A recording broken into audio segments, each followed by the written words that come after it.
Walt Disney Home Video presents the story of Winnie the Pooh and Tigger, too.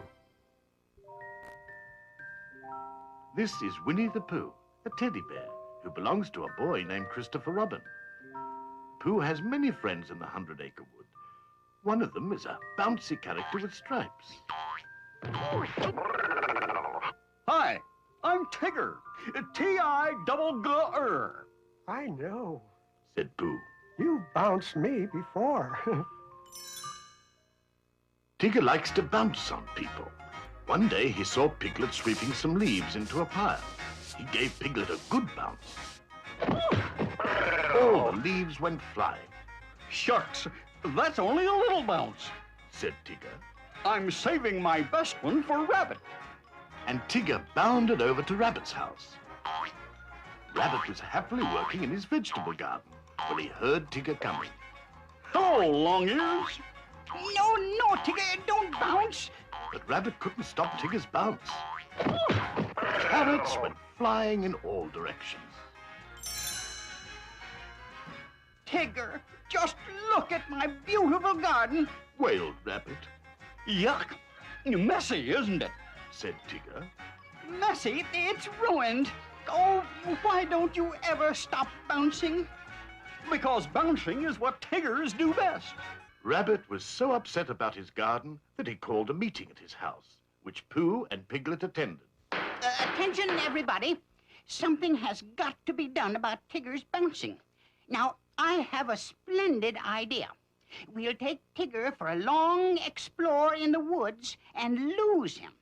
And when we find him, he'll be a more grateful Tigger. And, oh, how can I ever thank you for saving me, Tigger? And we'll tell him to stop bouncing. So the next morning, the friends set out for the woods. Tigger bounced along in front of the others. Then, when Tigger wasn't looking, Rabbit, Pooh, and Piglet hid in a hollow log. Tigger suddenly realized he was alone. Now, where do you suppose old Long Ears went to? Hello? Where are you, fellows? Gee, they must have gotten lost. And Tigger bounced off to find his friends. When Tigger had gone, the three friends came out of the hollow log. Rabbit snickered. You see, my splendid idea is working. Now we'll go and save Tigger.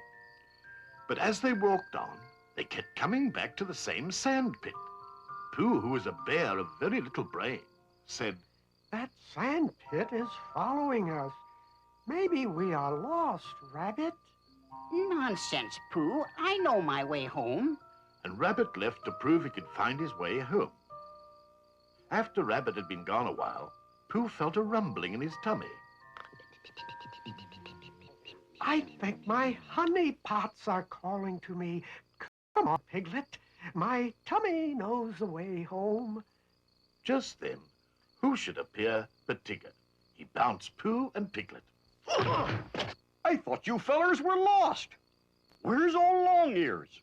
It turned out that the only one who was really lost was Rabbit. All alone in the dense woods, he jumped at every sudden noise. Rabbit grew more and more afraid. There were so many strange shapes and sounds. Suddenly, he heard a familiar Hello! This time, Rabbit was happy to be bounced by Tigger. He pretended that he hadn't been afraid. Oh, Tigger, I'm so glad to see you. We thought you were lost. Shucks, Tiggers never get lost. And they all went back home. When winter came, the 100-acre wood was covered with snow. Roo was so anxious to play with Tigger that his mother, Kanga, could barely get his scarf on. I'll take care of the little nipper and have him home by nap time. Tigger promised. Then off they bounced because...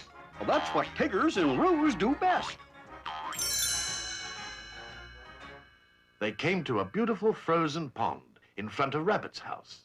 There was Rabbit, happily ice skating. Roo asked Tigger, Can Tigger skate as fancy as Mr. Rabbit? Sure, Roo. That's what Tiggers do best. But when Tigger ran onto the ice, he slipped and skidded right into Rabbit. And they all went crashing right through Rabbit's front door. Tigger grunted. Tiggers don't like ice skating. Tigger and Roo went farther into the 100-acre wood looking for something else Tiggers do best. Roo suggested, Let's climb a tree, Tigger. Tiggers don't climb trees. They bounce them. so Tigger and Roo bounced way up to the top of a tall tree. In fact, they almost bounced clear out of the book. Suddenly, Tigger realized how far down the ground was. He was terrified. Roo, however, thought this was great fun. He swung back and forth, holding on to Tigger's tail. Stop, kid. S-T-O-P. You're rocking the forest. Over on this page, Pooh and Piglet were following some tracks in the snow. Piglet asked what they were tracking. Pooh replied. I won't know until I catch up with it. Just then, Pooh and Piglet heard a sound in the distance. Hello! Pooh didn't know that it was Tigger calling for help. I hope it isn't a fierce jaguar, because they halloo and then drop on you. But it wasn't a jaguar. It was only Tigger and Roo up in the tree. Pooh looked up. Are you all right, Roo? I'm all right, but Tigger's stuck. How did you and Tigger get way up there?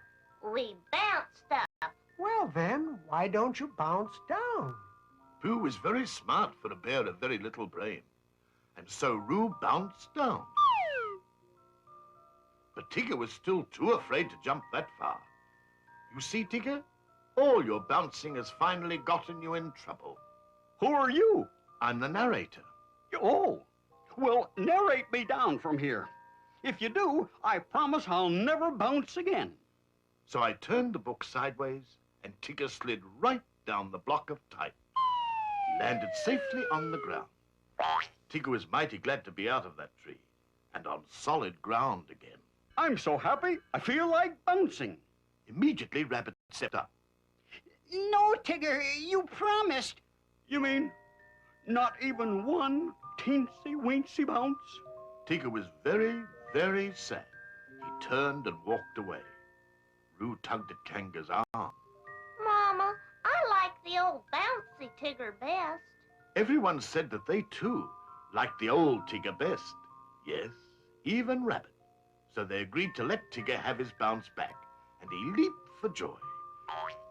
After all, a Tigger without his bounce is no Tigger at all.